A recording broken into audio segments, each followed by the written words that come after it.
Good day to our listener, Mr. Doc Francis Jesmar Montalvo. We are here to present our work, the ASEAN Macroeconomic Indicators, Drive to Sustainable Economic Growth, Employment Opportunities, and Decent Work for All. We are I am Gerald D. Banalan together with Ivan Luigi Chavez, Prince Gerald Asilo, and Maher Kalingasan, and we will start the presentation. Here, we are divided our content in four parts. The first one is introduction, second is our concern, third is data analytics, and lastly, the recommendation.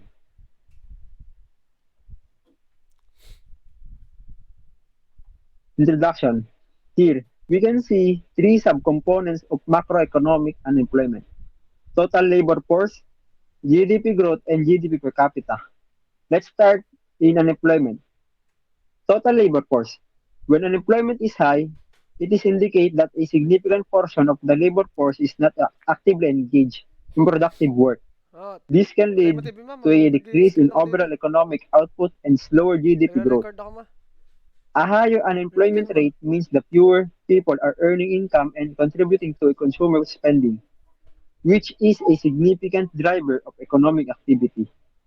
This reduction in consumer spending can have a negative impact on businesses, leading to lower production levels and potentially lower GDP growth. Additionally, unemployment can also affect GDP per capita, which is a measure of the average economic output per person in a country. When unemployment is high, it generally indicates lower income levels for individuals, as they are either unemployed or have lower paying jobs.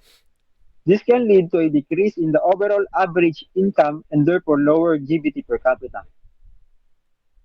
On the other hand, when unemployment is low, more individuals are participating in the labor force, earning income, and contributing to economic growth. This can result in higher GDP growth and potentially an increase in GDP per capita as well.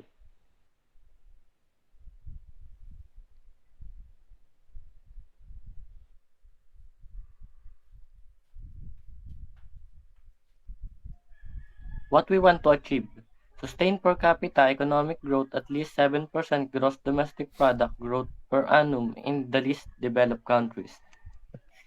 2. Achieve the higher levels of economic productivity. Next is, by 2030, achieve full productive employment and decent work for all.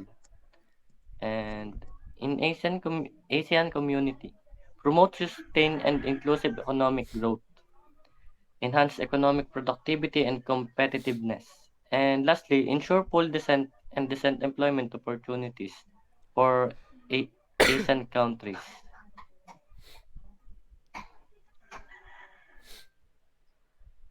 Our concern. Today, our concern lies in exploring a vital aspect of economic analysis within ASEAN countries. We are here to explore a vital aspect of macroeconomics analysis in the ASEAN region: the intricate relationship between unemployment, labor force, GDP growth, and GDP per capita. This indicator offers valuable insight into a nation's economic well-being, job markets, and the standard of living. The examination of unemployment and labor force data enable us the availability of jobs, the level of workforce participation, and the efficacy of labor policies. Simultaneously, the analysis of GDP growth rates allow us to evaluate economic performances, while GDP per capita provides a measure of average income and living standard.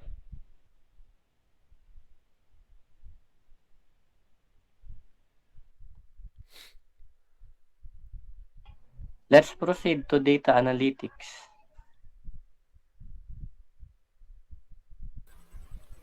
The line chart analysis of the overall employment total labor force rate in ASEAN member countries for 2021 reveals a significant concern with an unemployment rate of 3.06%, impacting the of over 20 million people. This data provides a visual representation of the challenges faced by individuals seeking employment within the countries.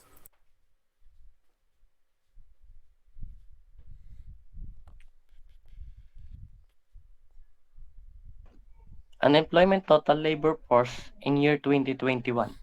As we can see here, the employment total labor force rates in year 2021, Brunei Darussalam has the highest rate across all over the member country that has received to 7.45% total labor force that is comparable to 24.3%.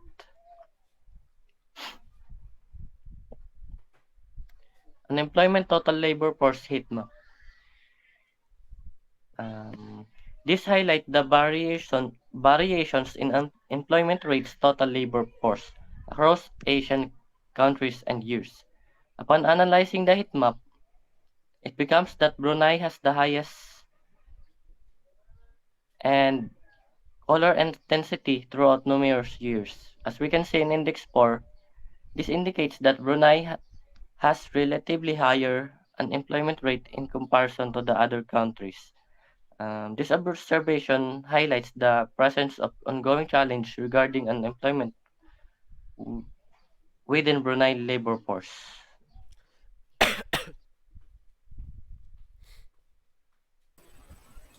GDP growth in the line chart. 1.02%. The total GDP for ASEAN countries in 2021 was over 6.8 million.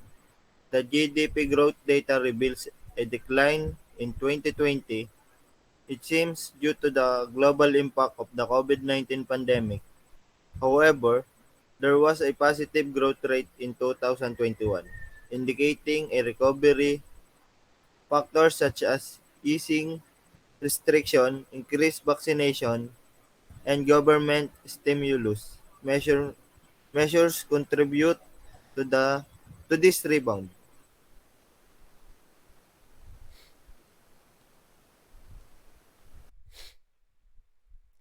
GDP per capita in the line chart. If we look at the year 2020 and 2021, the GDP growth data for ASEAN countries reveals a challenging year in 2020, with a negative 3.13% decline, likely influenced by the global pandemic. However, the economy rebounded in 2021, showing a positive growth rate of 0.63%. This indicates resilience and adaptability within the region. While while the specific GDP per capita figures are unavailable, the total GDP for ASEAN countries in 2021 was 4,246,122. These insights highlight the importance of monitoring and analyzing economic indicators to understand recovery challenges and variation in performance among ASEAN countries.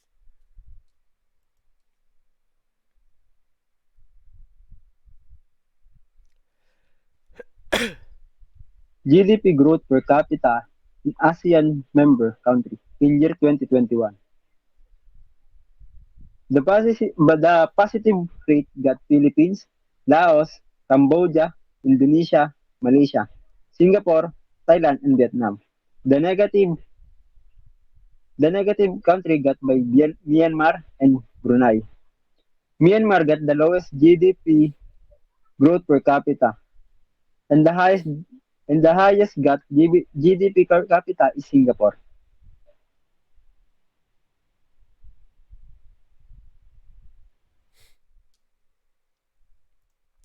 So here we perform some simple regression analysis, exploring the relationship between unemployment, total labor force.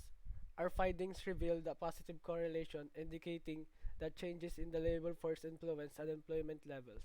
The R-squared value of 0.59 suggests a moderate fit, explaining about 59% the variability in unemployment. This insights the importance of managing the labor force to address unemployment challenges. Proactive measures such as job creation, skill development, and workforce training are essential to meet the demands of a dynamic labor market. By understanding this correlation, we can implement some effective solutions to economic growth and enhance societal well-being.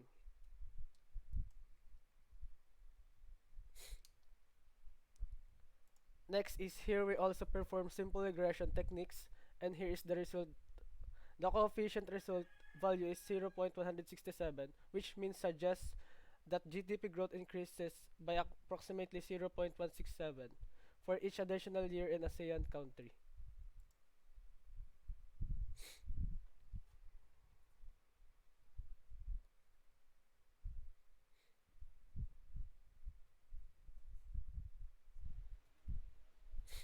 Recommendation. Our recommendation focus on creating a favorable environment where employment opportunities can thrive, improving the skill of our workforce, and fostering a dynamic economy. We base this suggestion on the principles of macroeconomics, which aim to achieve sustainable economic growth, reduce unemployment, and enhance overall economic well-being.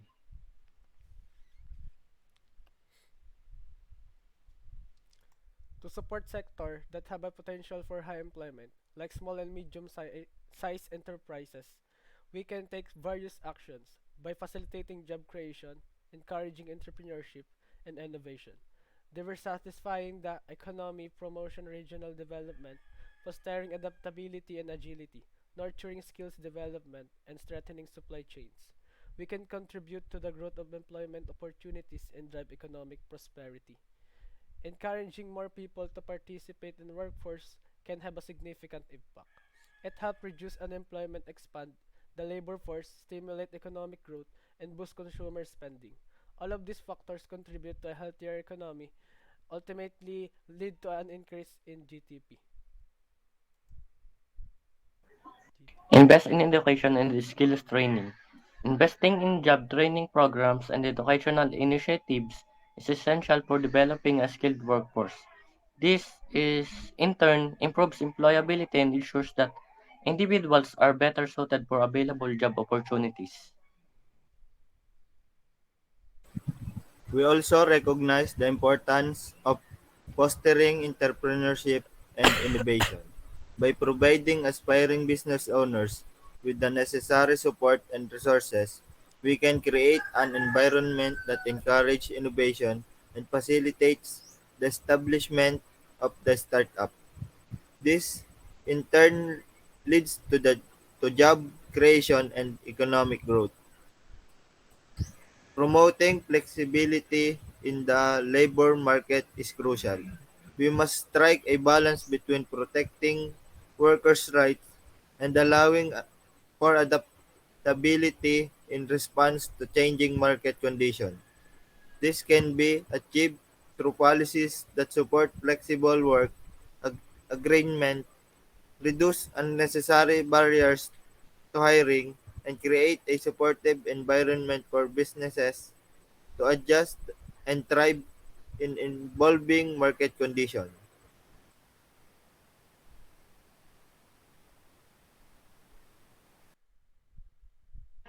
So here is the conclusion and our findings.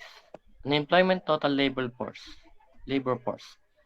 Unemploy- Unemployment total labor force rate of Asian is still 3%, over 20 million people in overall population in ASEAN countries. And next is approximately 59.37% of the variability in unemployment can be explained by changes in the total labor force. And three is Brunei has the highest unemployment rate among the Asian member countries throughout numerous years, indicating a relatively higher unemployment rate. GDP growth. Asian countries experience a modest GDP growth rate 1 point, about 1.02% in 2021, with a total of 6.8 million. This indicates a positive economic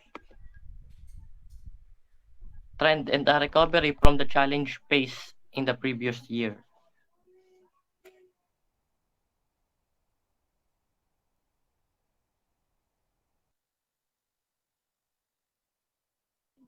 Thank you.